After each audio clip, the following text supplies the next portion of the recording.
आगे बड़ी खबर जयपुर से विधानसभा में गूंजा लूनी नदी का मुद्दा। अब देखिए, विधानसभा में लूनी नदी के मुद्दे को लेकर एक बार फिर से यहां पर शोर सुनाई दिया। डेगाना विधायक अजय सिंह ने इस मुद्दे को उठाया। नदी का पूरा रोडमैप तैयार करने की मांग की गई। नदी के क्षेत्र में पक्के निर्माण रोकने की मांग की गई। सवालों पर मंत्री अविनाश गहलोत का जवाब सामने आया, जिसमें अविनाश गहलोत ने जवाब देते हुए कहा कि नदी के प्राकृतिक प्रवाह से डायवर्जन नहीं किया जाएगा। इस मुद्दे पर सरकार पूरी तरह से गंभीर है।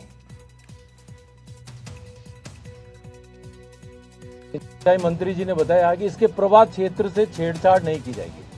हम भी यही चाहते हैं और आगे तक पूरे प्रदेशवासी यही चाहते हैं, किसी तरह से छेड़छाड़ ना हो और इसका जो रास्ता बना हुआ वो रास्ता बने, लूनी नदी बहती रहे।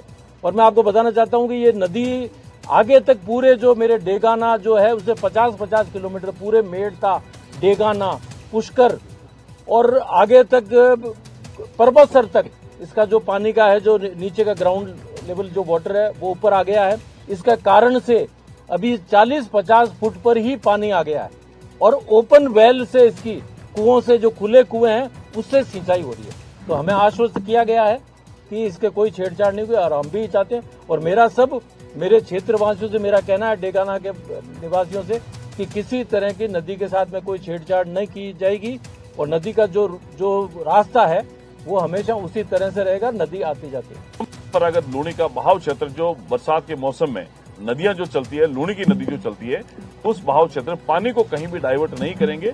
परंपरागत रूप से वो वहां चलता रहे, इसके लिए हमने माननीय अध्यक्ष जी को और मंत्री जी को आग्रह किया है। तो मैं जो विधानसभा क्षेत्र जो मैंने बताया है, इस लूनी क्षेत्र के बहाव में जो विधानसभा क्षेत्र जिसमें से नदी निकलती है, उनसे मैं आग्रह करूंगा किसी प्रकार के भ्रम में नहीं रहे। कोई भ्रामक तथ्य अगर कोई फैलाता है उससे बचें।